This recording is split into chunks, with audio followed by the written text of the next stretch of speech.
अस्सलाम वालेकुम एवरीवन। उम्मीद है आप सब खैरियत से होंगे। Welcome to the post market session. आज के सेशन में हमारे साथ director share securities Mohammad Rizwan साहब मौजूद हैं। अस्सलाम वालेकुम रिजवान भाई। जी वालेकुम अस्सलाम। क्या हाल है शर्जील भाई, खैरियत से आप? अल्हम्दुलिल्लाह। रिजवान भाई, आई गेस मार्केट में आज खबरें तो अच्छी थी। कल एक बड़ा ब्रेक थ्रू आईएमएफ ने जो है वो पाकिस्तान के जो है वो लोन लोन का जो है वो अप्रूवल दे दिया। एक मोस्ट एंटिसिपेटेड न्यूज़ थी जिसका हम इंतजार कर रहे थे पिछले एक डेढ़ महीने से। डिले आया बट कल इवेंचुअली जो है वो फिर हमने ये खुशखबरी जो है वो सुनी। उसके बावजूद मार्केट में जो है वो आज का सेंटिमेंट काफी खराब रहा। ऑलमोस्ट 600 पॉइंट्स की डाउनसाइड के साथ मार्केट ने क्लोज करा, जो है काफी अलार्मिंग था। तो ओवरऑल आज की मार्केट की परफॉर्मेंस के हवाले से आपका क्या व्यू है, और इस चीज को आप किस तरीके से देख रहे हैं? असल में शर्जील भाई देखिए, दो चीजें हैं बाजार के अंदर ना। अगर आपने एक चीज हमेशा सुनी होगी कि मार्केट जो है ना, buy on rumour sell on news. तो आज जो मार्केट का इवेंट है वो इसी तरह से आप उसको रिलेट कर सकते हैं। दूसरी बात यह है कि अगर आपको याद होगा कि जब मॉनेटरी पॉलिसी में इंटरेस्ट रेट कम हुए थे के अनाउंसमेंट में, तो उसके फौरन बाद जो है मार्केट ने इसको इस तरह से रिलेट किया कि अगले दिन जो है ना मार्केट में एक सेलिंग प्रेशर आया, मार्केट जितनी हाई से थोड़ा नीचे बंद हुई।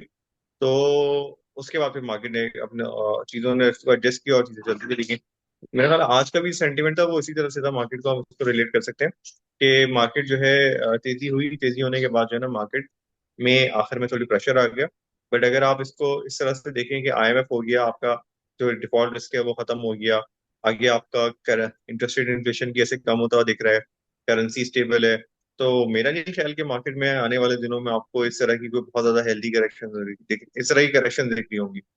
तो अगर आज को करेक्शन आई थी वो मेरे ख्याल से एक अपॉर्चुनिटी थी। ऑल्दो कुछ मसले हैं बाजार में, जैसे आईपीपीस पे गवर्नमेंट कोशिश कर रही है कि इनसे निगोशिएट कर लें और इनके टैरिफ को रिड्यूस कर लें। तो इसकी ऐसे एक फेयर है लोगों को, जिसकी ऐसे एक सेक्टर जिसने अच्छा परफॉर्म किया था वो प्रेशर में है। बट अगर आप इसके अलावा देखें, बैंकिंग में भी आज इंटरेस्ट था, बाकी चीजों में भी थोड़ा इंटरेस्ट था।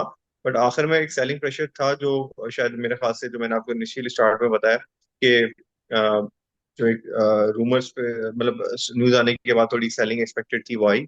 और मुझे नहीं लगता कि इसका कोई बहुत मेजर को इम्पैक्ट आने वाले दिनों में फर्दर मार्केट पे आएगा। बिल्कुल। आपने फिर आईपीपीज वाली चीज को भी कवर कर लिया। मेरा सवाल उसी हवाले से था। अच्छा, अब अगर हम बात करें, मार्केट में हम देख रहे हैं कि ऑफ लेट यील्ड वाले स्टॉक्स के अंदर जो है वो काफी इंटरेस्ट रहा है। जितने भी बैंकिंग के बैंक्स के जो है जितने भी यील्ड वाले स्टॉक्स हैं, यूबीएल, एमसीबी, फर्टिलाइजर की भी यील्ड क्योंकि हमेशा से बेहतर रही है, उसकी भी अगर हम बात करें तो उसमें भी जो है वो काफी इंटरेस्ट आता हुआ देखा है। आईटीपीज में या पावर सेक्टर में जो है वो hub power, Nishat power, Chunian power and the other stocks mainly जिनकी यील्ड काफी अच्छी है, तो लोगों का काफी इसमें जो है वो इंटरेस्ट रहता था। अब I guess interest rate cut हो रहे हैं तो कहीं ना कहीं लोग जो है वो बैंक्स में भी जो है पोजीशंस अपनी रिड्यूस कर रहे हैं गोइंग फॉरवर्ड। उस हवाले से ही बताइएगा कि आपका क्या व्यू है। कहीं ना कहीं वो जो यील्ड वाले ऑप्शंस हैं इन्वेस्टर्स के लिए, वो कम होते हुए नजर आ रहे हैं इस आईपीपीज के इस सॉर्ट ऑफ अनसर्टेनिटी देखिए, के दो चीजें पीरियड ऑफ होती व्यू। हैं अभी भी ना, डिमांड सीमेंट की, और दूसरी जो सिक्लिकल की इतनी ज्यादा परफॉर्म ना करने की, जो सीमेंट और सिक्लिकल की और सिक्लिकल की, उसकी रीजन ये है कि डिमांड जो है ना आपकी इकोनॉमी डिस्ट्रक्शन की वजह से, या आपकी इकोनॉमिक एक्टिविटी स्लो डाउन की वजह से जो है ना, इकोनॉमिक एक्टिविटी इतनी ज्यादा पुशअप नहीं करी, लोगों की डिस्पोजेबल इनकम बिल्कुल ही खत्म हो गई है। तो अब अगर जो है आपका पहले क्या स्टॉक्स चलेंगे, अगर यील्ड नीचे भी आएंगी तो यील्डिंग स्टॉक्स हैं। उसके बाद सेकंड लेग में ऑब्वियसली पे जब इकोनॉमी रिकवर करती है, आपको ग्रोथ दिखती है कि सीमेंट की डिमांड बढ़ी है, गाड़ियों की डिमांड बढ़ी है, स्टील की डिमांड बढ़ रही है, तो फिर सेकंड लेग में उस पर आपको इंटरेस्ट आता हुआ दिखेगा। बट ओवरऑल क्योंकि यही होता है कि आपके फर्स्ट लेग में यील्डिंग स्टॉक चढ़ते हैं, फिर वो एक लेवल पे रुक जाते हैं, फिर आपका सेकंड लेग में आपके सिक्लिकल चलते हैं। मेरे ख्याल से हम उसी पाथ पे जा रहे हैं, और मेरे ख्याल से 2 ढाई साल अगर चीजें इसी ऑन ट्रैक रहती हैं तो आपको इसी तरह की मोमेंटम में, इसी कोर्स ऑफ एक्शन में चीजें होती हुई दिखेंगी। बिल्कुल। Going forward I guess looking at, क्योंकि कल भी मार्केट में जो है वो काफी बातें हो रही थी रेट कट्स के हवाले से, और इन्फ्लेशन का फिगर भी जो है वो अगले हफ्ते आ रहा है। तो कहीं ना कहीं आगे एग्रेसिवली रेट कट का सिनेरियो जो है वो हमें मजीद होता हुआ नजर आ सकता है। तो उसको मद्देनजर रखते हुए सिक्लिकल्स में या ग्रोथ स्टोरी वाले स्टॉक्स में कौन सा ऐसा स्टॉक आपको समझ में आ रहा है? देखिए, मुझे तो लगता है अभी भी बैंक्स में जहां पर यील्ड है, इंटरेस्ट रेट अगर 4-5% भी घट जा, आई गेस 3-4% और 3% और घट सकते हैं। तो बैंक्स में जहां पर यील्ड है वहां पर आपको दिसंबर में अच्छे रिजल्ट आएंगे, क्योंकि आज अगर सितंबर अक्टूबर में जाके इंटरेस्ट रेट घटते हैं तो उसका इम्पैक्ट अगले क्वार्टर में जाके आएगा।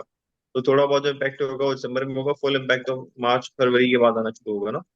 तो मेरा अपना ख्याल है कि बैंक्स में यहाँ यील्ड है, I guess. But I guess इसके अलावा आईपीपी से मसला है, लेकिन इसलिए इसको अभी फिलहाल नहीं छेड़ सकते हैं। मुझे लगता है कि आपको ग्रोथ स्टॉक्स में जैसे अब डीजी खान सीमेंट हो गया, थोड़ा आप यहाँ पर फातिमा फर्टिलाइजर ने परफॉर्म नहीं किया, अगर वो ये पे आउट बढ़ाते हैं तो वो अच्छा स्टॉक है। थोड़ा नेशनल बैंक अगर ये पे आउट बढ़ा देता है, वो अच्छा स्टॉक हो सकता है। इसके अलावा जो है ग्रोथ स्टॉक्स में मेरे ख्याल है हमने गिरिजी खान को डिस्कस कर लिया, तो ये स्टॉक्स हैं जो अभी फिलहाल लग रहे हैं कि जिनमें एक अच्छी रैली बन सकती है। बिल्कुल। Going forward what's your view regarding market? कल रोल ओवर वीक का जो है वो आखिरी दिन भी है, तो क्या स्ट्रैटेजी होनी चाहिए इन्वेस्टर्स की? ये मेरे हिसाब से तो इस वक्त जो है ना बाय ऑन डिप की स्ट्रेटेजी होनी चाहिए, जहां पर डिप आए या जो इन्वेस्टर्स के जो भी लेवल है जहन में, या उनको जो भी रीजन लगती है कि यार हमें स्टॉक अगर ये लेवल क्रैक अपसाइड पे ब्रीच होता है तो हम वहां पर एग्जिट लेंगे या एंट्री लेंगे। मार्केट में ना आई गेस फुल इन्वेस्टेड रहना चाहिए और अच्छे स्टॉक्स को डिप पे या करंट लेवल पे बाय करना चाहिए। Perfect, thank you so much Rizwan भाई for participating in the session. अल्लाह हाफिज। अल्लाह हाफिज।